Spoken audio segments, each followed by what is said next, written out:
Ассаламу алейкум, құрметті қазақ елі. Бүгін Алланың қалауымен кең байтақ жерімізден мұсылманның мекені Мекке қаласына қызмет саяхат компаниясы арқылы қадам бастық. Арнайы біз үшін дайындалған қонақ үйлерге қажыларымызды орналастырып, ас су ішкеннен кейін олар демалуға өтті. Қазір ғұмра қажылығын жасау үшін қажылармен бірге қасиетті Қағбаға бет аламыз.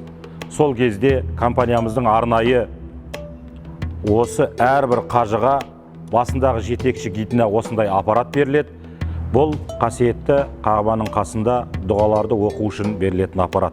Осы аппаратпен жетекші сөйлеген уақытта кез келген қажымыз өзінің қолындағы мынандай орталықтан таратылған осы ақпарды, дұғаларды құлшылық ғибадат қылған уақытта Қағбаның айналасында миллиондаған адамдардың арасында ешқандай кедергісіз тыңдап алып, сол жерде толықтай құлшылық орындауға, ғибадат жасауға мүмкіншілік алады.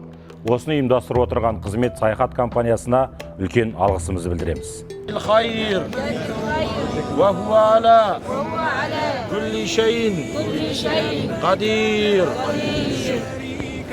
ربنا آتنا في الدنيا حسنة وفي الآخرة حسنة وقنا عذاب النار وأدخلنا الجنة مع الأبرار يا عزيز يا غفار.